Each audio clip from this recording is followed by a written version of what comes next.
Po sa ating lahat. So, ang topic po natin, hala Edu at fiancé magjowa na. Gaano katotoo ito? So, yan po yung topic po natin.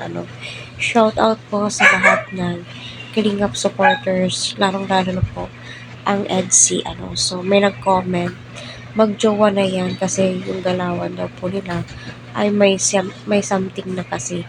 Lalong-lalo na daw nung nasa Palawan po sila hanggang nakauwi, and then nag-Cebu, nag-Boracay, at saka sa mga video, mansari po nila yung binigay ni Beyonce.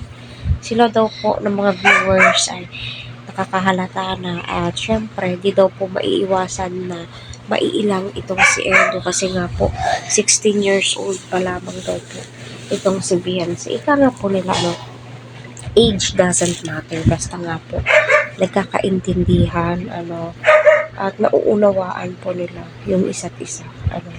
Kasi napakadami po ngayon na mga nasa 10 years, 15 years, 26 years, 30 years ang gap.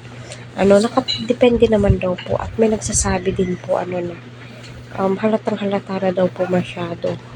Kahit anong gawin daw po nila ay nakikita na daw po nila yung buong katotohanan, bakit ayaw pa daw pong umamin, or sadyang sweet lamang po itong si Edo, sadyang makulit lang po talaga kay Beyonce para sa ganon ay hindi po mailang si Beyonce sa kanya. So, ano po sa tingin nyo, Team EDC? So, totoo na nga ba? Gaano katotoo? Para sa akin, sa tagal-tagal po ng panonood po natin sa EDC ay kita po natin, napakalaki na po yung improvement, yung tipong nakikipagsabayan na nga po itong si Beyonce, kay Edu.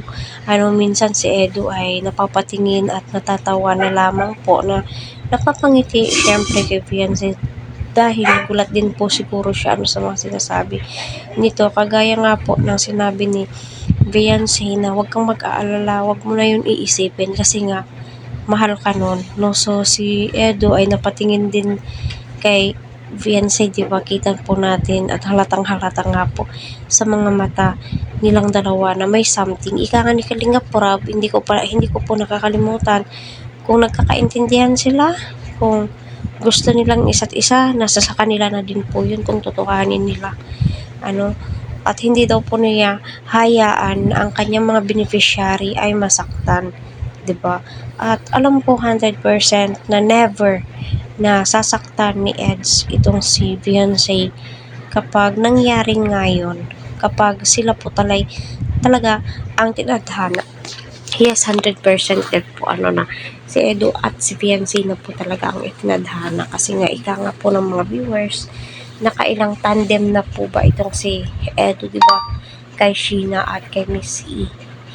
Ang bagsak niya kay Beyonce, at sabi nga ni Eds, ipapanalo niya na ang EDC, di ba? Sana all.